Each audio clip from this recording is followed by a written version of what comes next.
21st of March of every year is the International Day of Forests. The day celebrates and raises awareness of the importance of all types of forests, the trees outside forests, for the benefit of current and future generations. This year, we are raising awareness of how forests are key to the planet's supply of fresh water, which is essential for life. Today on Earth File, it's all about how long we can live with this natural resource.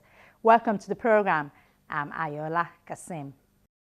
Forests are under the spotlight as never before. They are globally important in regulating climate and locally important in sustaining communities and supporting biodiversity. The theme for International Day of Forests in 2016 is Forests and Water. Food security depends on water security, and water security depends on forests. In addition to boosting supplies, forests also maintain water quality. It is estimated that every $1 spent on sustainable forest watershed management can save between $7.05 to $200 in water treatment costs. Over 40% of the world's oxygen is produced by rainforests. Forests are home to 80% of the world's terrestrial biodiversity. The livelihoods of 1.6 billion people depend on forests. More than a quarter of modern medicines, worth an estimated $108 billion a year, originate from tropical forest plants. The carbon in forests exceeds the amount of carbon currently in the atmosphere. Forested watersheds and wetlands provide about 75% of the planet's freshwater resources, while over one-third of the world's largest urban centers depend on protected forests for a significant proportion of their water. Scientists estimate that as much as 20% of annual global carbon dioxide emissions, roughly equivalent to the volume of greenhouse gases the United States generates each year, are caused by the fragmentation and clearing of forests, especially in tropical areas. Healthy forests can store carbon dioxide in vast reserves and prevent it from being released into the atmosphere. Protecting an intact forest keeps its store of carbon from heating the planet. In addition to its environmental value, the sequestration of carbon has an economic value which allows us to create an even greater incentive for conservation. If you have trees around your house, do you actually need a air conditioning system? The good old days when you have trees, you have the breeze coming in gradually. So these are issues we have to start looking at, putting value, or what we call payment for ecosystem services that this environment renders. So it's a give or take. It depends on people's argument. At times you have somebody coming from the superior argument, but bottom line is that apart from the scientific documents, we also have to look inward and see how do we actually place value on these ecosystem services.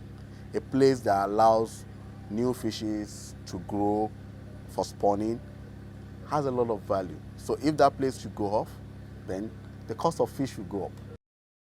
So your income will not be as economically viable for you to sustain on. The same thing is applicable if you run on generators. So why don't you make the grids work? You pay more servicing your generator. So there's a linkage when you look at what the ecosystem does. Nobody has actually paid for the ecosystem services that we enjoy. The world has vast amounts of deforested and degraded forest landscapes that deliver limited benefits to both humans and nature. These areas of historical and recent loss provide opportunities for future gain. We are over, stretching the threshold. And at the end of the day, we have to pay the price. So we need to ask, where are we going to get the extra land to use? How do we, as human beings of this race, want to change our patterns of resource use and burning of fossil fuels, our need for water, our need for land for agriculture, for food security, our need for land for everything we do.